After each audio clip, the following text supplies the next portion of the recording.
Apakah ada perbedaan antara sholat isyraq dan sholat duha?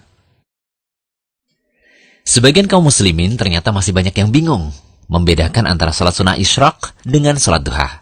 Mereka beranggapan bahwa keduanya adalah sholat sunnah yang berbeda. Permasalahan ini kami dapati setelah kebanyakan dari mereka menanyakan melalui kolom komentar, direct message, dan juga email. Begini. Sholat isyraq atau syuruk adalah sholat yang dikerjakan di waktu sesaat setelah matahari terbit. Sholat ini dikerjakan ketika matahari sudah meninggi. Ya, kurang lebih 1 tombak atau sekitar 15-20 menit setelah matahari terbit. Ingat, ketika matahari tepat di garis terbit, kita dilarang melakukan sholat ya. Sedangkan sholat duha adalah sholat sunnah yang dikerjakan di waktu duha. Waktu duha berawal sejak matahari meninggi hingga menjelang waktu zawal atau menjelang sholat duhur. Nah, berdasarkan penjelasan tersebut, berarti mulainya waktu duha dan waktu syuruk itu sama, yaitu ketika matahari telah terbit setinggi tombak. Sehingga kesimpulannya, sholat syuruk atau sholat isyraq adalah sholat duha yang dikerjakan pada awal waktu. Dan orang yang mengerjakan sholat isyraq, hakikatnya dia sedang mengerjakan sholat duha. Dalam hadis Abu Umamah, sholat isyraq disebut dengan subhatud duha atau sholat duha pada awal waktu. Lalu bagi orang yang sudah mengerjakan sholat isyraq, bolehkah mengerjakan sholat duha lagi? Perlu diketahui, sholat duha tidak harus dilakukan di satu titik waktu, tetapi boleh dikerjakan di sepanjang rentang waktu duha, yaitu sejak matahari setinggi tombak hingga sebelum waktu zawal atau matahari akan jatuh ke barat. Karena itu, bagi yang sudah mengerjakan sholat duha di awal waktu, dia boleh mengerjakan sholat duha di akhir waktu.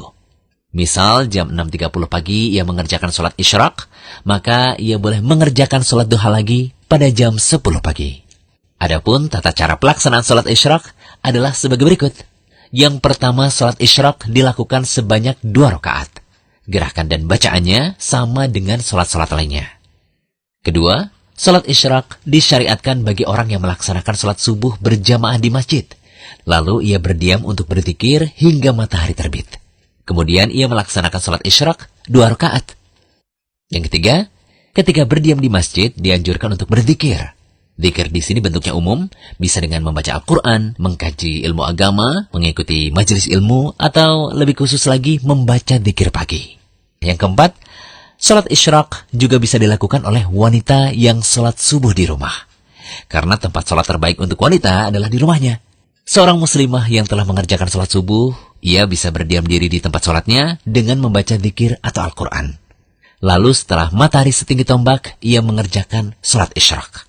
Amalan seperti ini dijanjikan akan mendapatkan keutamaan sebagaimana disebutkan dalam hadis dari Abu Umamah radhiyallahu anhu, Rasulullah SAW bersabda, barang siapa yang mengerjakan sholat subuh dengan berjamaah di masjid, lalu ia tetap berdiam di masjid sampai melaksanakan sholat sunat duha, maka ia seperti mendapatkan pahala orang yang berhaji atau berumroh secara sempurna. Masya Allah, ternyata pahala haji dan umroh bisa kita dapatkan setiap paginya dengan melaksanakan sholat isyraq ini. Nah, catatan untuk ibu-ibu di rumah nih, tetap menimbang tugas di rumah ya, seperti mengurus anak, memasak, dan semisalnya. Karena pekerjaan tersebut lebih wajib dibanding dengan menunggu sholat isyraq yang hukumnya sunnah. Kita tahu bersama, amalan wajib tentu didahulukan daripada amalan sunnah. Nah, saat pandemi COVID-19 seperti sekarang ini, di mana kita dianjurkan untuk beribadah di rumah, masih bisa kok melaksanakan sholat isyraq meskipun kita tidak sholat subuh berjamaah di masjid. Semoga pembahasan ini bisa memberi pencerahan utamanya yang masih bingung membedakan antara sholat isyraq dan sholat duha. Jangan lupa kunjungi rumaisu.com, update setiap hari, insya Allah.